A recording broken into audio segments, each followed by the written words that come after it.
Mais um dia para se lembrar dos tempos passados.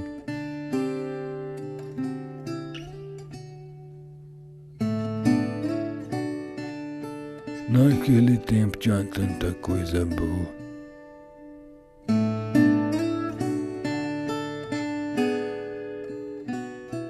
Tempo que não volta mais.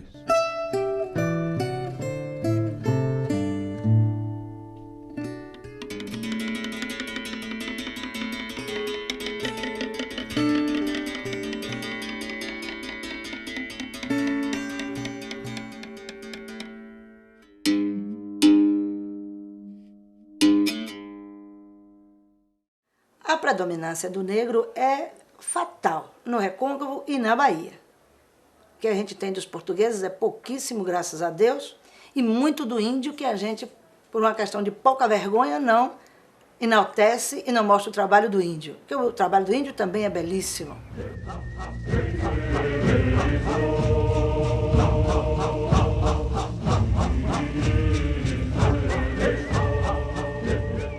Mas o negro foi a predominância, porque tem a ver com a verve, com a característica do brasileiro. A gente sabe que o Recôncavo é uma fonte matricial, não só da cultura baiana, né, como da cultura brasileira, né? A gente fala muito no samba do Rio de Janeiro, né, na casa da tia Ciata, né?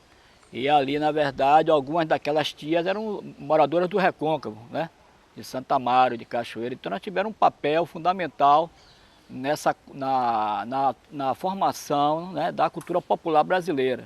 A cultura negra no Recôncavo, ela é praticamente 100%. E não poderia deixar de ser de outra forma, devido à predominância da escravidão à época aqui. Nós tivemos aqui negros cabinas, negros benguela, negros congo, negros jeje, na maioria, pela situação geográfica, até da onde eles vieram da África, falando o Yorubá, negros de Angola. O Recôncavo ele não é um lugar isolado, né? Ele nunca foi isolado da capital, da metrópole, né?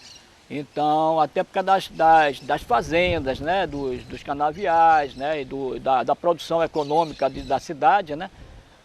Do estado, né? Dependia muito do Recôncavo. Então essa ligação Salvador-Recôncavo é uma ligação muito constante, né, muito próxima, né, e feita basicamente pela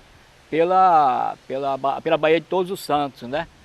Essa riqueza vai até um tipo de navegação, o saveiro, né, que vai ser bem característico dessa região. Você olhar, por exemplo, assim, essas festas populares, todas elas eram abastecidas, né, pela comida do Recôncavo, pelas as frutas que vinham do Recôncavo, além das manifestações populares, né? E essa ligação ela se dá, quer dizer, você tem um contato constante, inclusive nas próprias rebeliões escravas, né, a participação das pessoas do Recôncavo é muito grande. A gente tem um registro interessante de 1835, que é na Revolta dos Malês, que há uma penetração no Recôncavo para buscar a força do negro do Recôncavo para esse embate direto na capital baiana, porque não tinha homens negros capazes de estar desenvolvendo essa luta o suficiente, o contingente não era suficiente para tomar a capital baiana. E eles vêm aonde? Eles vêm ao Recôncavo, mais especificamente aonde? Em Santo Amaro.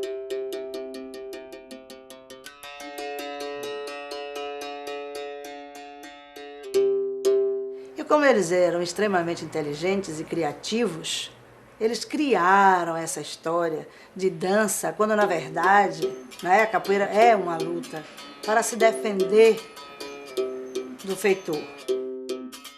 E por isso de se dizer hoje que a capoeira é de Santo Amaro, que veio de Santo Amaro, as primeiras notícias é de Santo Amaro, porque são as primeiras levadas de negros, os primeiros cultivos foram desenvolvidos nesse tabuleiro do Recôncavo Sul, onde a entrada é Santo Amaro.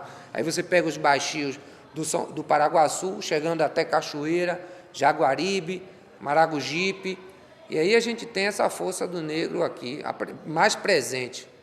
Para muitos, por exemplo, assim, como o mestre Cobrinha Verde, né, o mestre Bimba, o Recôncavo seria a África da capoeira, quer dizer, a capoeira era uma manifestação dos africanos, mas que teria se gerado, tem como fonte de geração o Recôncavo da Bahia.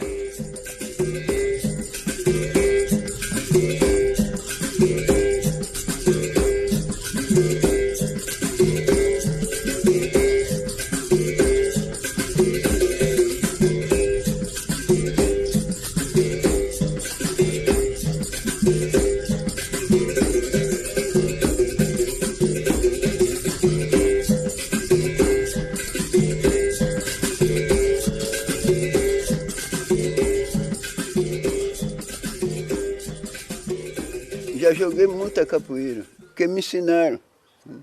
Quando eu estava novo, me ensinaram a jogar capoeira. Que o mestre que me ensinou capoeira já morreu, foi para Taparica, chamava-se Cassimiro. Ele ajudava a gente, ensinava a gente a jogar capoeira quando a gente estava granado. Ele dizia, agora eu vou lhe bater. A gente tinha que se livrar, né? Quando ele sabia que a gente estava mesmo na medida, ele dizia, agora eu vou lhe bater, que ele ensinava, mas nunca batia. Só fazia ensinar, né? E eu sei que eu aprendi um bocado de jogar capoeira. Então, quando eu comecei a capoeira, aí fiquei ensistido só em jogo. Era o meu fanatismo mesmo, eu gostava desde garoto, que eu achava bonito. Muitas vezes eu estava assistindo e apreciando o velho Popó, o pai do Vivi, o Popó foi meu mestre dele, ensinando os meninos na porta, eu ficava parado olhando. Ele chamava de neguinho, quer neguinho? Vem neguinho, vem que eu lhe ensino, eu estou de envergonhento. E depois, chegava nas festas 13 de maio, as festas aqui da praça, eu via aqueles capoeiristas oficiais, os mestres, chegar assim, tirar o paletó, passar para outro, cair na roda, me dava aquela vontade também de fazer o mesmo.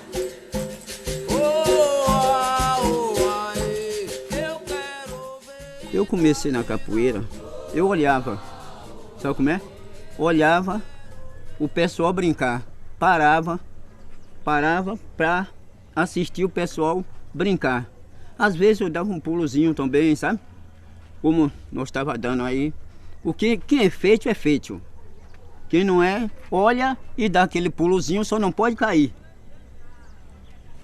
Eu não sabia se eu caía para cá ou se ia cair para cá. Eu levei uma chupeta na broca do vidro, que eu vi a locomotiva, para mim tinha arrombado tudo. Entendeu? Então, foi de quem? Do mestre Viver. Que ele não explicou para que lado é que eu ia, eu barbeiro, fui no encontro, recebi o pé, pá, bateu no ouvido. Então, as lágrimas aí começou a cair em 4 em 4. O pai dele, que era o Popó, parou a roda e disse, Viver, você quer matar o menino? Eu lhe ensinei assim. Se você matasse o filho dos outros.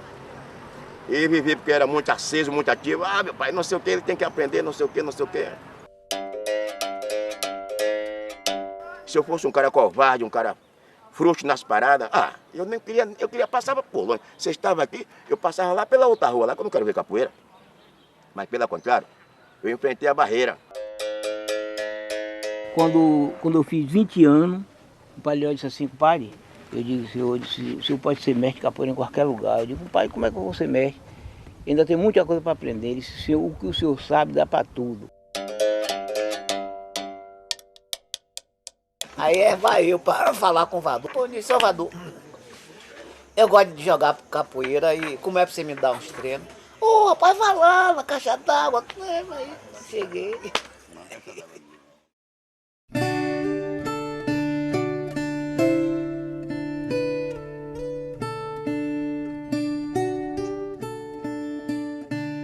Naquele tempo tinha muito valente.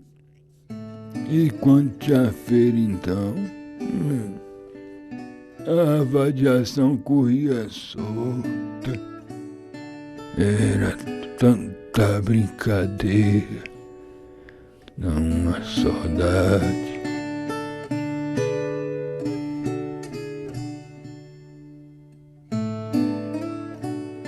Tinha roda aqui na praça? Tinha aqui na praça, tinha no mercado, era 13 de maio. E os domingos, quando se fazia uma roda, em algum lugar, algum pé de árvore que via que dava uma fresca boa, sombra boa, a gente formava a roda aí o pau comia. Eu me lembro da capoeira, a capoeira era forte aqui, nesse Iguape. Aqui, daqui até a Campina, Barandão, esses cantos aqui era Caimbongo, tinha também, era bom. Quando a gente começou aqui, eu gostava de sair, assim, um dia assim, de domingo, pela rua, chegava lá no porto da igreja, fazia roda. Depois a gente subia para cá para a praça, vamos fazer uma roda aí na praça. Tudo bem. E antes ganhava dinheiro na roda capoeira. Quando a gente jogava na rua, ganhava dinheiro. Hoje não, hoje é academia, cada um vai para dentro da sua academia, ninguém joga dinheiro, ninguém faz nada. Mas naquele tempo, a gente estava jogando aqui na rua, vocês vinham de lá, aí jogava o dinheiro. A gente botava o lenço ali, ninguém empurrava o lenço com o pé, nem nada para bolar não. E hoje embola. Hoje você botar um lenço lá, o nego leva o lenço para estar longe com o dinheiro, com tudo. Era no Cruzeiro, eu vou levar vocês tudo, viu? Onde era a roda de capoeira.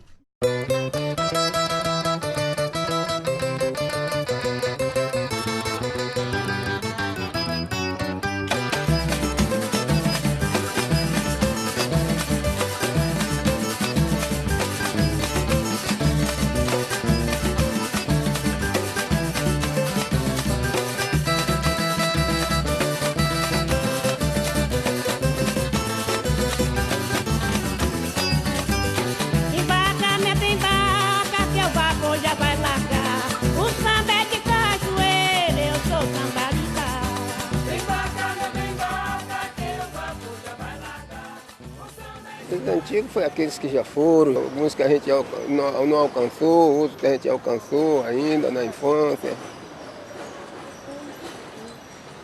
Tem um bocado deles que já foram embora, já morreram. Tinha Cassimiro, tinha Simplício, tinha essa raça tudo já morreu. Tinha eu, Vivi, Zezinho, Regi. Era Vadu, Miranda, Costeleta. Tinha Zóio, um rapaz conhecido por Zóio. Tinha Joaquim, que o pessoal chamava Tampinha de Binga. E outros mais. E aí, uns que chamavam Bubuca, outros chamavam Miranda, outros chamavam Zebre. A Siridimanga era de lá do Santa Amaro. Alcancei ele brincando. Nesse tempo, ele estava brincando, eu não brincava ainda. Quem é? Siridimanga. O que eu vi uma vez Siridimanga fazer aqui foi, ele chegou aqui e ele se embaraçou com o que chamava Manezinho Caranha. Se embaraçaram nessa praça aí. Foi sarto do diacho. O Siridimanga, se o Siridimanga era bom, esse Mané Caranha ainda era melhor. Aqui no meio da praça aí, sim. E Siridimanga era danado mesmo. Eu só mentei que o nego comeu ele, porque ele era fechado, né? Aí pagaram uma mulher para eles Ele entrou, foi fazer isso e o cara, na saída dele, com o corpo aberto, foi embora, nego passou a palita, foi só que se foi. Me chamo Valdemar Rodrigues da Paixão, nascido em 1916. Aprendi capoeira com siri de mangue, canário pardo. E fico imaginando a beleza que foi cada tipo desse. Às vezes eu paro para imaginar em Santo Amaro um tipo desse vivendo, chegando no boteco, batendo papo, a alegria, a maneira solta de ser, de andar, de chegar, como as pessoas falam, ele sempre chega.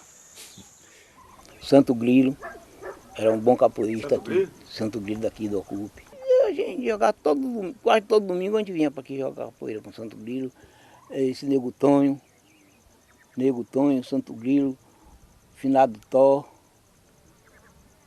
todos eles são finados já. Esses homens tudo jogavam capoeira aqui, com eles tudo aí. E essas pessoas, né, eles vão ser pessoas fundamentais para a capoeira de Salvador, né?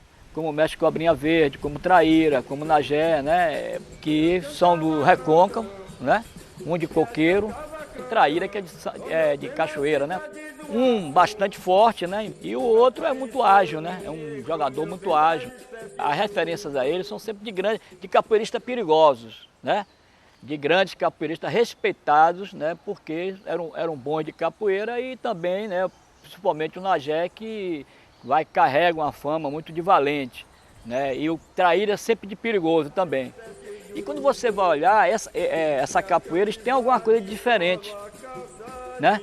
O modo de cantar, tem uma forma de cantar diferente, né, tem uma forma de jogar, um linguajar diferente, né, eles falam pular capoeira, gritar capoeira, né? Porque era um lugar de aportagem, né? Onde o pessoal vinha com pescado, com a canoa que encostava. Até hoje a gente ainda tem essas escadarias no cais do Rio Subaé. E era onde eram feitas as rodas dia de festa, dia de feira, no movimento, conforme eles iam chegando. E aí tem um registro da presença do Canário Pardo e do Traíra aqui, mas nós só assim, nesse período de feira, tal, quando o pessoal se juntava. O Cobrinha, ele fica, né, como daqueles que seriam ligado ao besouro, né? Ele ficou com uma grande expressão, a grande figura como se fosse assim o responsável pelo legado, né? E além de ter sido também, né, um grande capoeirista, um grande cantador de capoeira, né, uma personalidade, né, muito presente também na capoeira da Bahia, né, da capital da Bahia, durante as décadas de 30, 40. O Vavá Mão de Onça, que é filho de Popó também do Maculelê, chamava Mão de Onça. O apelido era Mão de Onça porque enquanto você estava preocupada com as pernas, com os pés dele, ele tinha um jogo de mão, ele tinha uma jogada que quando você estava pensando no pé dele, ele entrava com a mão, velho. E uma mãozada daquela aqui era fatal. Ele estava acumulando toda a força, você estava esperando na perna, ele estava acumulando tudo aqui em cima. Ele estava acumulando aqui em cima. Quando você virava, que ele fazia assim, velho, quando ele jogava esse cotovelo, misericórdia.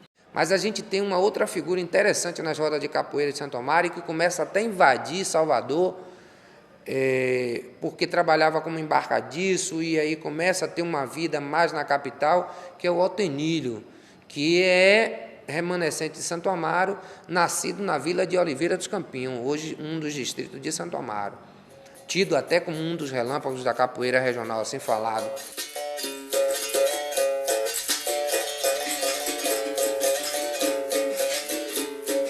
E chegando até os dias de hoje, por incrível que pareça, eu até louvo, que está com 80 anos, é o mestre Felipe Santiago.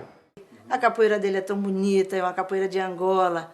Ele dança tão bonito, ele não tem aquelas bobagens daquela exibição, é uma coisa que você vê que é de quem sente, que é de quem traz a capoeira aqui dentro, há toda uma concentração.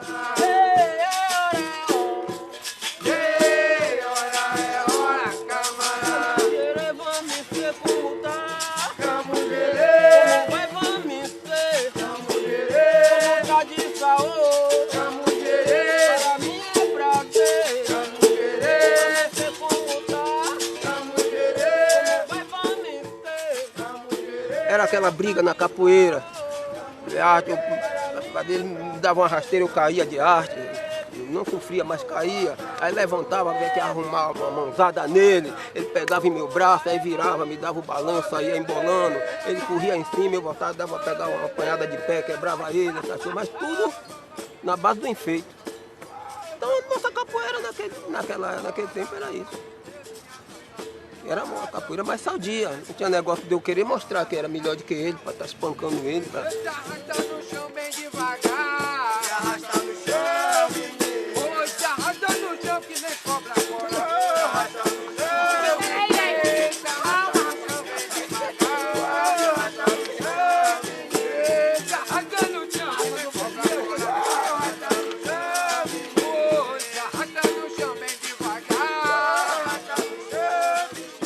Só a título de deixar registrado é que a primeira escola de capoeira de Santo Amaro foi a de Amaral. No final da década de 50 até o final da década de 60, aproximadamente 15 a 20 anos, o Amaral é que fundou a primeira escola de capoeira de Santo Amaro. Comecei com o Amaral quando eu tinha 10 anos de idade e eu via aqueles meninos brincando capoeira, entendeu? Então eu tinha vontade de aprender, né? Aí eu falei com ele, quando eu entrar no grupo, ele disse que eu não podia entrar no grupo porque eu era branco. E ele era tudo escuro, tudo preto, então que eu não podia não. Ele disse, mas eu quero assim mesmo, pai. Olha, você vai apanhar muito, mas não é fácil não. Eu disse, deixa eu entrar. Ele deixou eu entrar, eu comecei a praticar. De Amaral partiu a escola de Ferreirinha, a escola de Carcará, até a gente chegar às escolas de hoje. Minha mãe aí tirou uma grana e pagou minhas Ferreirinha, uma quantia de dinheiro, eu só tenho isso aqui. E daquele pouquinho que ela deu, eu fiquei aprendendo com ele até 88. Daí pra cá eu comecei a ensinar, ele mesmo, antes de morrer, mandou que eu abrisse uma bibocazinha. A biboca é uma coisinha pequena, pra ensinar, aí daí eu segui com a capoeira.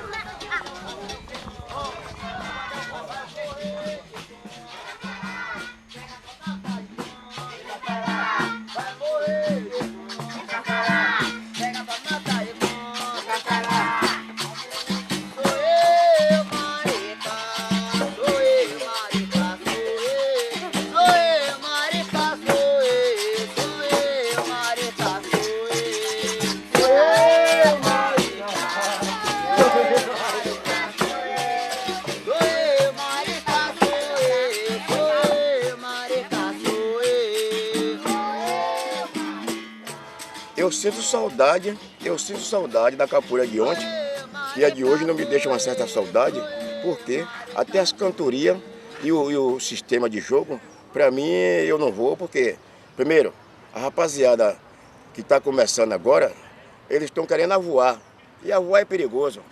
Na minha maneira de pensar, a voada de capoeira é perigoso, por quê? Tem coluna, tem pescoço, e o camarada vai voar, quem voa é passarinho, eu vou na maldade. Na maldade, na malandragem que ela pede, por quê? A alegria do capoeira é derrubar um.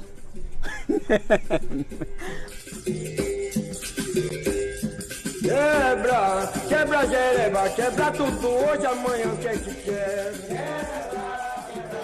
Existia alguma brigazinha, mas na parte do desaforo mesmo. Não era porque o cara queria provocar, porque era capoeirista, e provocar para ser valente, não. Isso aí até hoje existe. Onde há um desaforo, a pessoa não suporta, tanto faz do capoeirista, como não capoeirista, como geral isso aí. Deu um rabo de arraia nele, o primeiro e o segundo a gente se sai, mas o terceiro é difícil, né? Bateu aqui, ele faturou isso aqui. Mas nunca bati ninguém.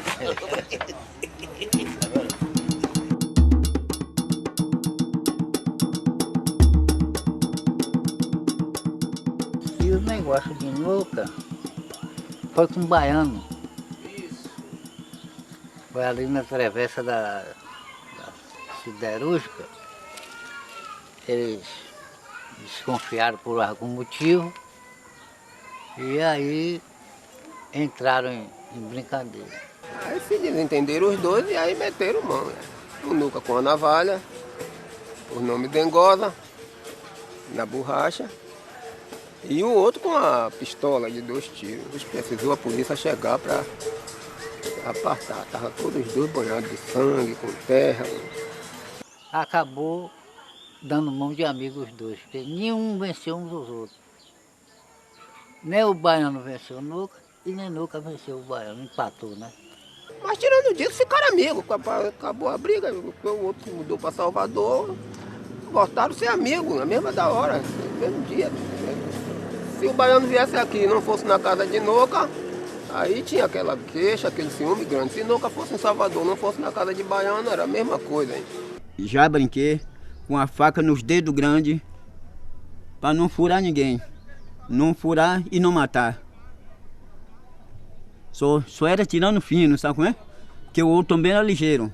Zum, zum, zum, capoeira mata um, zum, zum, zum, besouro e um cordão de ouro, zum, zum, zum, zum, capoeira mata um, zum, zum. Aqui, só que me pegou aqui, foi o final do Tó uma vez, porque ele pulava de roupa branca, engravatado, ninguém tiscava nele. E ele tinha uma fé em mim, mas chumbinha demais. Ele brincava com a gente, nunca com a gente, não tirava roupa de paletó, de tudo, todo de branco. Eu facilitei, dei um sarto, ele me deu uma cabeçada e me jogou nos infernos. Passou 1 ano, passou 2, passou 3, esqueceu de capoeira aqui no Ocupa, eu esqueci. Quando um dia eu vim numa corrida de cavalo ali, quando estou ali correndo de cavalo, formaram a capoeira lá.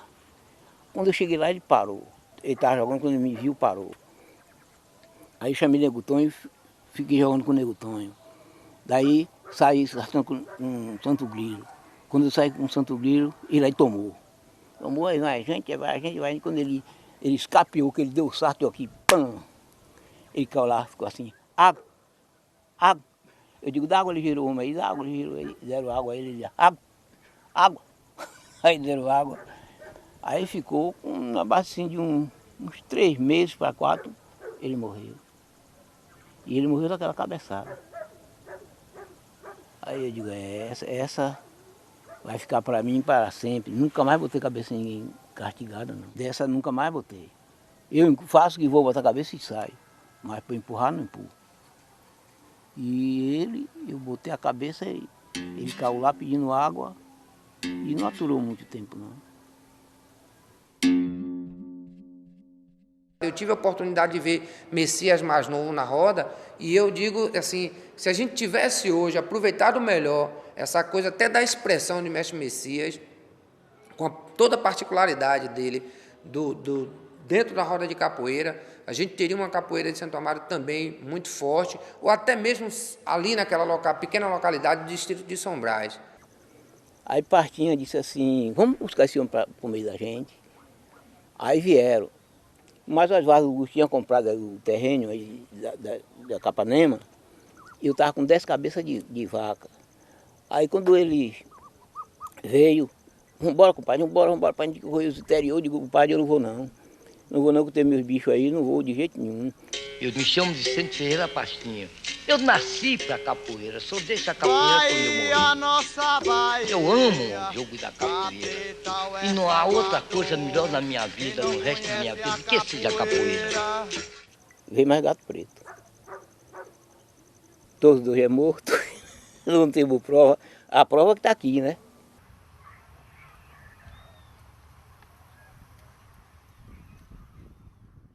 É que ele ficou fincado num dos grotões que saiu um dos grandes capoeiros de Santa Amaro, que é Mestre Gato. Messias ficou por lá ainda fazendo capoeira. Gato foi aluno de Leó. Foi aluno de Leó. Quer dizer, nem bem aluno, foi um dos aprendizes de Leó também. Assim como o Mestre Messias de São Brás também, que ele também teve uma participação grande. Nós jogávamos muito mesmo. Mesmo que 2 irmãos. Na capoeira aprendemos juntos, jogar juntos. Depois que ele foi para Salvador, que ele botou a academia dele lá em Salvador, foi que desabriu de mim, eu fiquei cá em São Brás. Ele aí passou a frequentar a academia de Pastinha. E da academia de Pastinha, ele é uma pessoa muito bem instruída, todo toque de berimbau, esse negócio, aí passou a ser tocador de berimbau de mestre Pastinha. E maior é Deus, e maior é Deus, pequeno sou eu. O que eu tenho foi Deus que me deu, o que eu tenho foi Deus que me deu. Na roda da capoeira, grande e pequeno sou eu. O que garantiu, né, a chegada até nós da capoeira foi essa força, né, que esses nomes tiveram, essa força, esse guerreiro que houve dentro de cada um deles, que manteve a capoeira viva.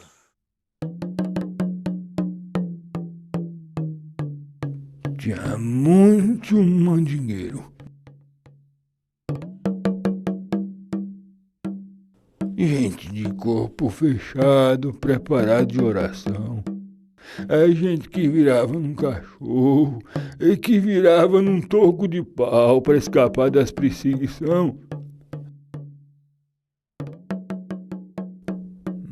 Meu patuá, meu patuá. Me livrou de muitas coisas, de muitas traiçoeiragens.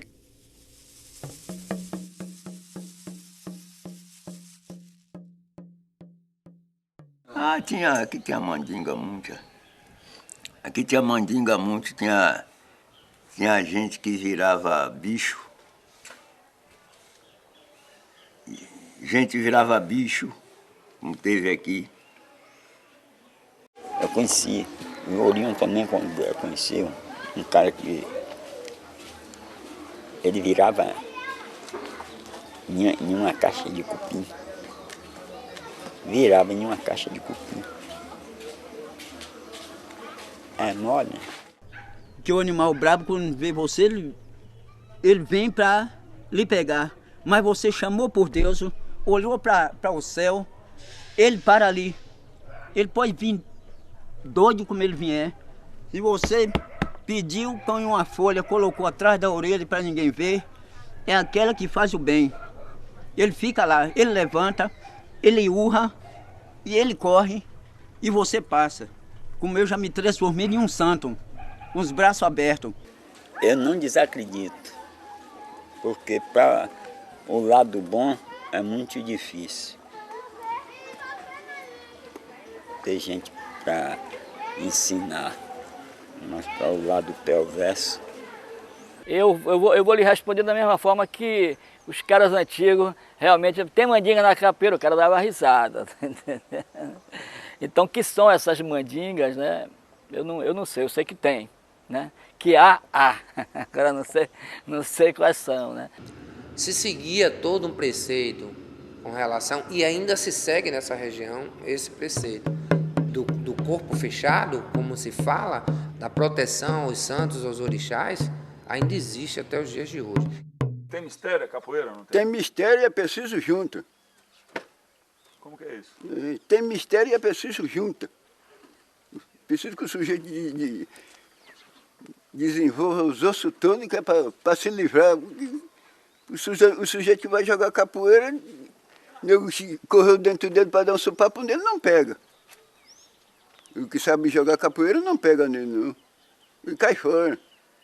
Geralmente, o mandingueiro é aquele que sabe fazer as coisas, são os considerados a elite da capoeira, né? São considerados os caras mais que sabem, mesmo assim, você pode, hoje em dia você pode ter um cara que tem uma técnica fantástica de aprender a jogar capoeira, mas ele não tem a mandinga, né?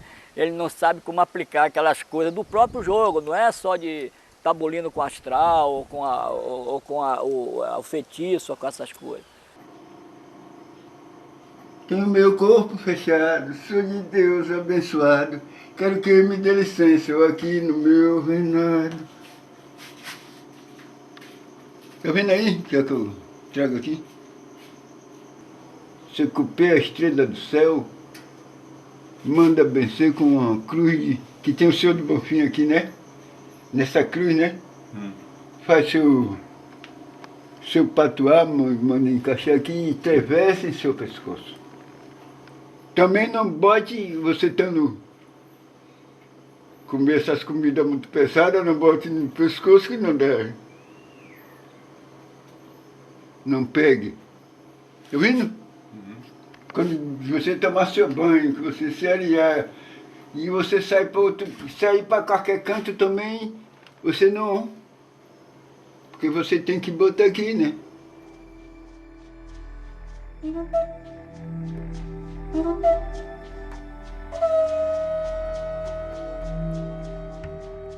Besouro Mangangá.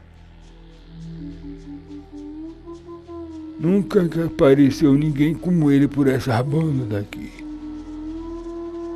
Era um cabra danado. Não levava desaforo para casa. E não gostava de polícia. Besouro é um totem dentro da capoeira, né? É o cara assim que é uma referência básica, né?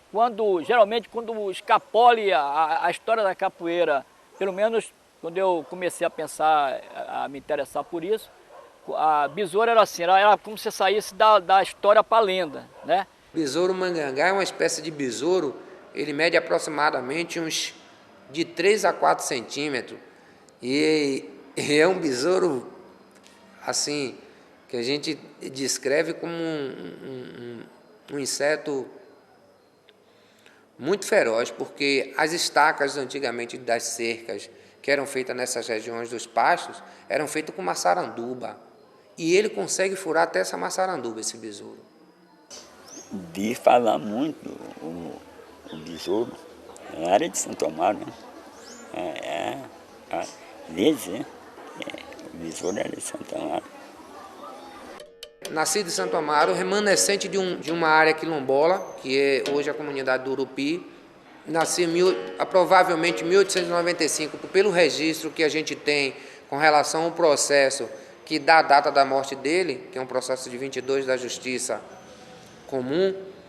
Eu procurei as pessoas mais velhas que pudessem ser contemporâneos de besouro. Primeiro encontrei Nuca de Jacó, que viveu assim próximo de besouro os últimos dias de vida dele. Eu descobri Caetano Pereira. Esse Caetano Pereira era irmão de besouro. E tive a oportunidade de fazer algumas pesquisas com ele. E ele disse, olha, o que eu posso lhe dizer é o seguinte, meu irmão teve uma vida muito distante da nossa. Ele saiu de casa aos 13 anos de idade, nós morávamos num roçado no Urupi, eu já nasci por lá, e meu irmão veio para a rua para viver com uma das nossas madrinhas na estrada, hoje conhecida como Rui Barbosa. E não ficou aí mais que 6 meses. Ele ganhou o mundo e a gente só ouvia falar quando ele estava em Santo Amaro, quando era dia de feira, que tinha as rodas de capoeira, porque ele não aparecia nem para ir visitar a nossa família.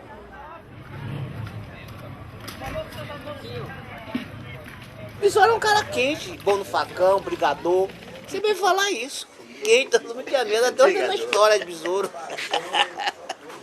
Desde de mim que eu sabia disso, que besouro era um capoeirista de primeira classe, né? Besouro, e ainda que tem aquela besouro preto, o besouro preto, dourado, né? Ele tinha sempre a milícia ou alguém da espreita para pegar besouro. Isso era o troféu, pegar besouro, né? Agora, por que pegar besouro? Era bom de capoeira, dava pau mesmo, velho. Era perigoso, o homem era ligeiro, o homem era sabido, né? Porque tem os sabidos, tem os sabidos também. Ah, é porque é capoeira, não. Tem um cara sabido. Esse negócio de patuar, essas coisas. Era o que besouro, que esse que chama besouro, chamava besouro, tinha muito. Aí eram os bons capoeiristas, os bons, eram eles. Aí o que ele fazia devia ser coisas tão absurdas que, né, eu acho que as pessoas chegavam a esse ponto aí. Viva meu Deus!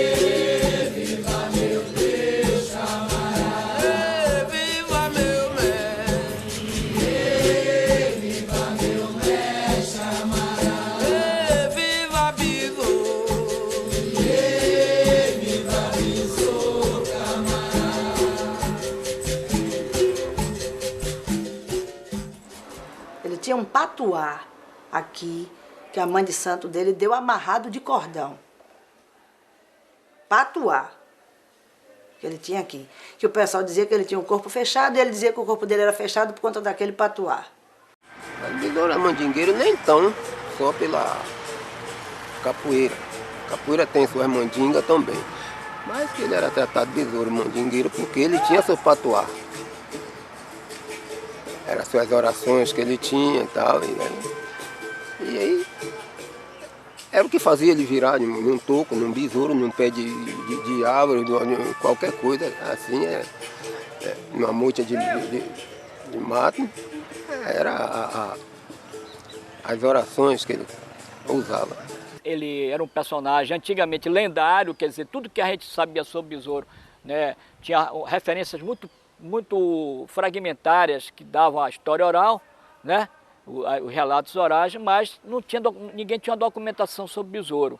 Então hoje, né, por conta a primeira pessoa que faz isso, Antônio Liberac, né, ele encontra um documento sobre besouro, e nessa documentação, quer dizer, besouro é como se fosse... Agora, que é interessante isso, é que ele vai deixando de ser um personagem lendário para virar um personagem, né, histórico mesmo, né? E nessa documentação aparece um episódio que que a história oral falava muito de besouro, né? Que era de pegar o cap do policial, né? Tirar, eles falavam, desfeitear a autoridade. Seria uma forma de você desmoralizar, uma das formas de desmoralizar é você pegar o cap do cara, pegar o cap e jogar no chão, entendeu? Então nessa documentação isso aparece. E isso está ligado nos relatos orais, né, ao que se falava em Santa Amaro, um episódio dele que ele fazia isso, queria desmoralizar o policial, ele pegava o chapéuzinho do cara e desfeteava, né? Eu tenho esse documento aqui, que é um processo que encontrado no próprio arquivo, que é um processo datado de 1922, onde ele é findado em 1924 com a morte de Besouro. Esse processo ele faz um registro de uma agressão que ele faz ao indivíduo na fazenda do Rio Fundo, hoje município de Terra Nova, e que vem ser findado em 1924 com a morte dele. E aí a gente tem uma prova aqui, que é a existência de fato de Besouro. O Manuel Henrique Pereira, filho de Maria Alta Pereira. Essa documentação, por exemplo, até hoje, ela não anulou muitas das coisas que a história oral falava, né? Besouro vinha aqui buscar cana lá em cima, no barco. Esse besouro era um homão preto. O senhor conheceu? Conheci. Isso tudo aí era cana. Não está vendo esse mundo todo aí? Tudo era cana.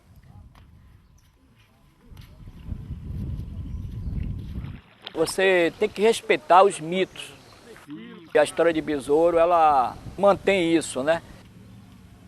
Até porque a documentação a documentação também é um mito. A gente que conta aquela história que viu os mais velhos contar, a gente não temos a certeza que o mais velho assistiu aquela cena mesmo. Foi por conta da Caruchinha também que ele contou aquilo. Então, é o que a gente tem para passar. Se os mais velhos mentiu, a gente também está mentindo. Não é porque você encontrou uma documentação, papapá, dizendo que aquela documentação traga a narrativa de um episódio, que por conta disso aquilo seja a verdade, né? Então, a verdade, ela tem vários tipos de leituras, né? A lenda, o mito, é uma forma de você também tá lendo essas coisas, né? Besouro? Besouro fazia porque era chefe da capoeira, era o homem, como é que diz, que dava valor ao povo. Besouro foi um grande companheiro de capoeira. O negócio dele só era fumar a polícia. Ele não bolia com pequeno. Ele estava com a academia dele lá brincando. Quando naquele tempo os soldados tinham aquela boca cá em cima, com aquele bico danado. Aí ele dizia, vem macaco. Quem quiser ficar, fica. Quem não quiser, vai embora. A notícia da época é que Besouro estava bebendo E num desses momentos de bebedeira e tal, ele se nega a pagar uma dose de cachaça, aí começa a fazer aquele estardalhaço, chama a atenção, e aí a polícia da época é convocada para poder contê-lo. São aproximadamente 9 guardas que estavam. Ele desarma esse pessoal dentro ainda do recinto, dessa biboca, e passa para o lado de fora. Ele junta as armas passando para o lado de fora e no largo ele dá as costas naturalmente e continua andando. Ele recebe a voz de prisão e os guardas empunham, porque já tinham sido desarmados, empunham as armas e aí começam a defragrar alguns tiros contra ele.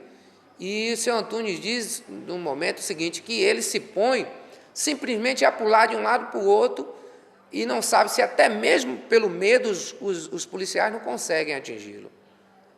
E aí ele se envereda a correr por dentro da Ruela, que é o antigo beco da Caixa Econômica, em direção à Ponte do Xarel, e ali na Ponte do Xarel ele pula para o outro lado da margem, que é um matagal, já é a Fazenda Recreio, pula para o outro lado da margem do rio e ali ele desaparece por dentro dos matos da fazenda. Besouro vivia de del em del. Onde ele achava uma pousada para trabalhar, ele ganhava, até a hora que irritavam ele, que criavam um caso com ele, brigava, deixava 2 quebrados, tinha que ir embora, tinha que fugir para ir para outro lugar, pedir emprego em outro lugar, para sobreviver, para se manter, pelo menos para comer. Ele era um homem mais justiceiro. Ele não gostava de ver, porque na época o pobre para o rico era um cachorro. Do ruim, porque o cachorro dele eles tratavam até muito bem, mas... E aí onde Besouro via eles fazendo uma injustiça com um pobre, ele não gostava. À época, o negro era realmente humilhado, espinziado, a ponto de trabalhar o mês todo, no fim do mês o patrão dizer: dinheiro, olha dinheiro, rapaz, eu já estou lhe dando comida, já estou dando muito. Ele quebrava. Ele queria o respeito dele como homem, como cidadão, como trabalhador. E aí ia lá e resolvia a parada e agora... pronto. A polícia pegava um pinhão, 2, 3 soldados espancando o pinhão. Aquilo, ele não resistia a ver aquilo. Ele saltava na frente e ia reclamar, eles achavam ruim. Aí era a hora que o pau quebrava, pronto, ele ia liberar o pinhão e ia topar com ele. Mas ele era sempre espizinhado, porque todos eram, só que todos abaixavam a cabeça. Ele não. Ele reagia.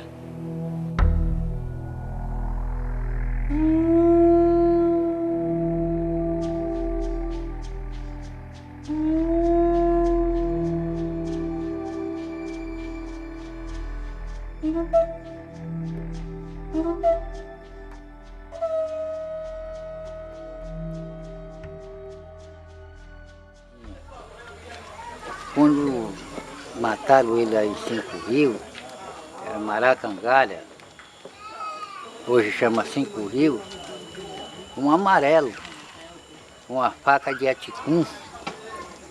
Ele se embrenhou pelo mato adentro, correndo do tiroteio da polícia. Mas esta pessoa ficou atrás de uma bananeira, esperou ele lá dentro. E na passagem, lhe deu a estocada.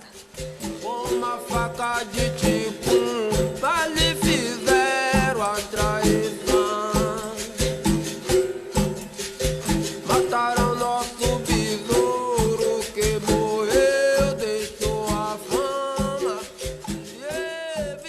Então, o que eu tenho de registro da chegada de Besouro em Santo Amaro, no momento que ele chega ferido, é que ele é desembarcado no cais do Araújo Pinho, trazido por uma canoa, e ali colocam ele numa carroça e é trazido à Santa Casa. Ele veio para Santo Amaro, para a Santa Casa de Misericórdia, vivo. Deixaram ele morrer na pedra fria do hospital. Já de pronto levaram ele para a pedra fria do necrotério. Não deram socorro. Isto eu ouvi de um senhor idôneo, que não posso dar o nome dele porque a família ainda vive aqui e não quer que eu diga, que ele teve a confiança em mim, de na época, pelo meu entusiasmo, pela forma como eu defendia a capoeira e besouro. Ele um dia me convidou para ir à casa dele, sentou e me contou a história. Ele disse, eu vi besouro morrer à míngua na pedra fria da Santa Casa, isolado pelo médico. Ainda me deu o nome do médico à época, que não atendeu, deixa morrer. Ele sangrou até a morte. Ficou quase tudo do lado de fora, ele metia a mão assim, dizia, besourão, besourão. Mas ninguém contar isso porque eu tenho medo que nem eu vou contar, porque negócio de grande, pequeno sai apertado. Você vê que alguns documentos que relatam a morte, diz que ele chegou pela manhã e só morreu às 19 horas. A certidão de óbito diz que ele morreu por causa de uma perfuração. Perfuração essa que não teve um médico capaz de estancar a sangria?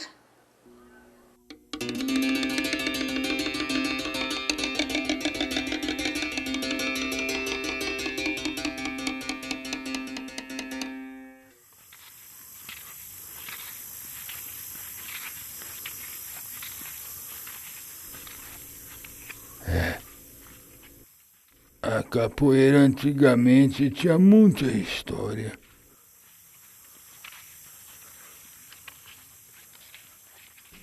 Mas a história continua. Oh, nego, se continua.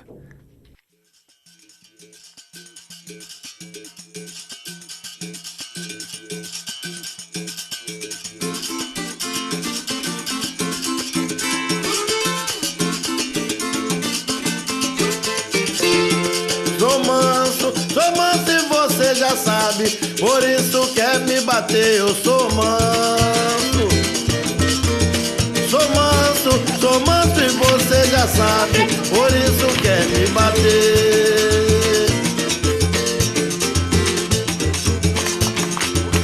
Sou manso e você já sabe, por isso quer me bater, eu sou manso. Sou manso e você já sabe, por isso quer me bater. Você só quer me bater, porque que eu não sou de nada, mas eu só queria ver você na mata fechada, sem revólver, sem pistola, sem uma faca molada, sem uma onda pintada, pulando na tua frente.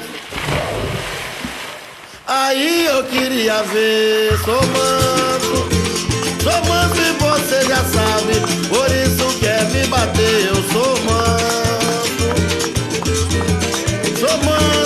Sou manso e você já sabe, por isso quer me bater. Você só quer me bater, porque eu não sou de nada, mas eu só queria ver você na mata fechada, sem revólver, sem pistola, sem uma faca molada, sem uma onça pintada pulando na sua frente. Aí eu queria ver, sou manso e você já sabe, por isso quer me bater, eu sou manso. Sou manso e você já sabe, por isso quer me bater. Você só quer me bater, porque eu não sou de nada, mas eu só queria ver você na mata fechada, sem revólver, sem pistola, sem uma faca molada, sem uma onça pintada pulando na sua frente. Aí eu queria ver.